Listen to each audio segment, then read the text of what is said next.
commented on commentary and questions from a participant in San Francisco. Remaining aware during waking, sleep, and deep sleep is held as one factor of abiding and true awakening. What is your orientation towards such matters?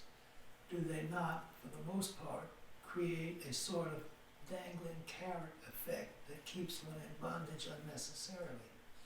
Are there any such markers that you deem indispensable in your teaching?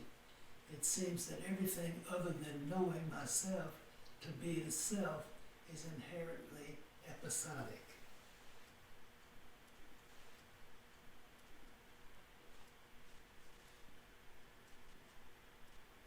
You've conflated a couple of issues in your comment, which ought to be disweaved.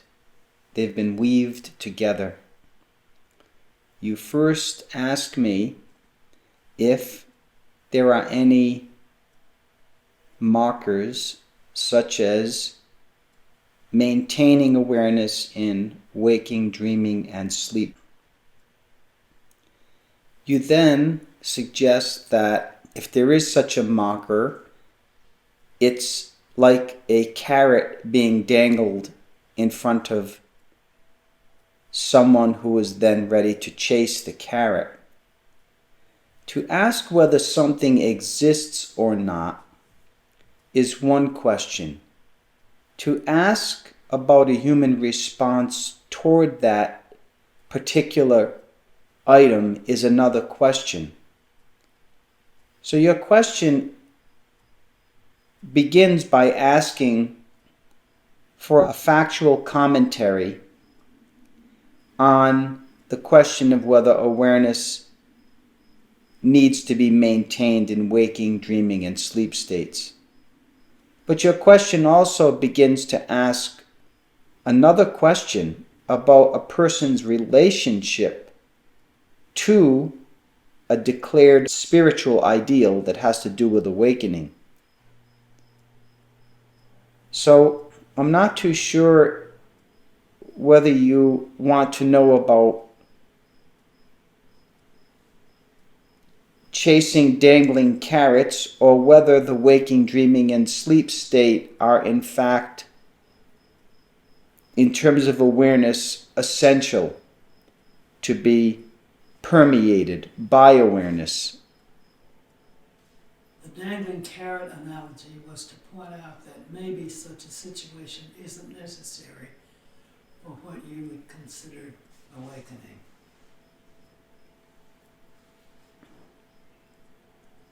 I don't put forth such a criterion, but it might be true that enlightenment means having awareness beyond time and space, which means beyond the causal states of waking, dreaming, and sleeping. So whether or not I assert that criterion, it still might be true. Do you follow?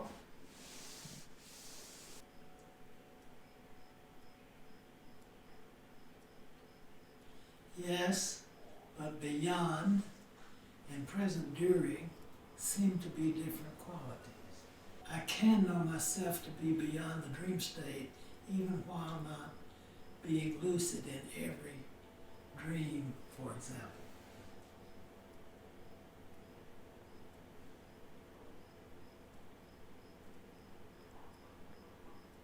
The theory of moksha states that the absolute is already beyond, which means it's more expanded in its nature and unconfined to waking, dreaming, and sleep states.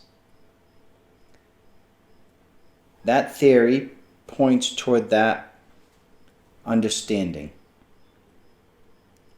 And if it's abiding, if pure awareness is abiding in the waking state, the dreaming state, and the sleep state, then it is beyond those three states. In other words, it's a whole different state of consciousness. It's not waking, it's not dreaming, and it's not deep sleep. It's none of those things. It does not partake in those areas, those states, those three states. That's why it's called Turiya. It's called the fourth state, which is not part of the three. And that fourth state is awake.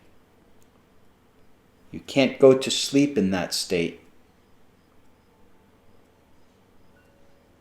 So if you believe that full knowledge of the Absolute is required for enlightenment or realization, then it follows that the Absolute must be known during every state.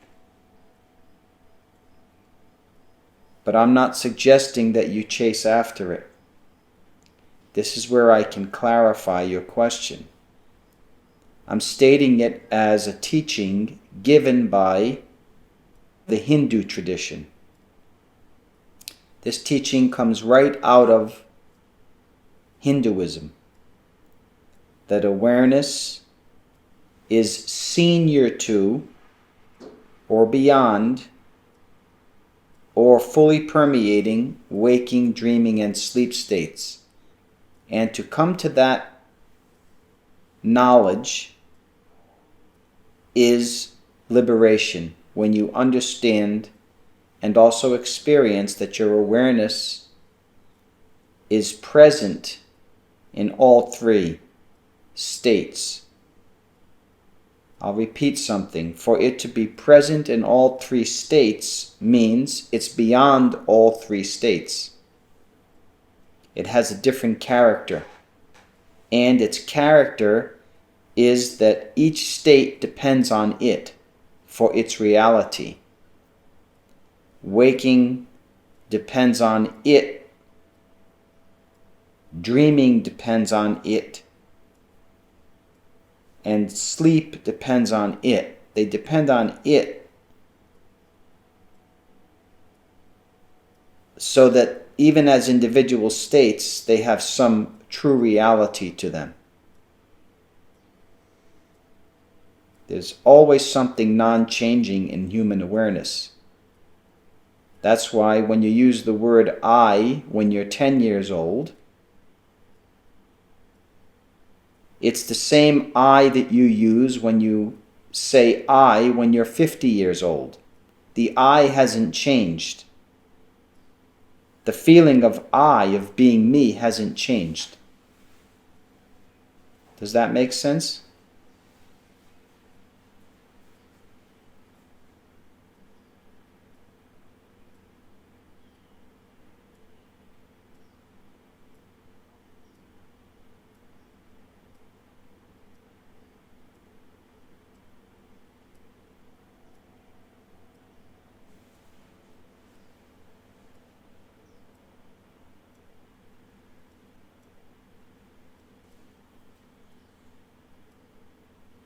I understand that Turiya is beyond the three common states, but I wonder,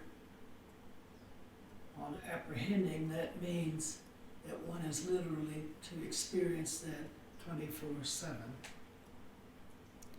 Experience belongs to the waking state and the dream state. Experience does not belong to Turiya. Who would experience it? Who would there be to experience awareness 24 hours a day?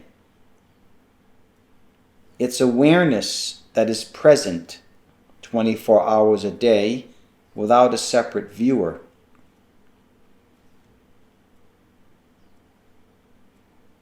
I don't think you understand the notion of witnessing, which is where all of this discussion goes, toward the topic of witnessing. Awareness witnesses waking, dreaming, and sleep states. But there's nobody who observes witnessing. That's the nature of this transcendent awareness, that it has inside of it the knower, the known, and the process of knowing. That's what is inside of Turiya. All three together at one time. So there's no fifth knower. When you get to the fourth, knowing is over. So witnessing is not a kind of knowledge or experience. As I said, experience and relative knowledge belong to the waking state. So you can't view from the waking state that this is the case. Do you understand?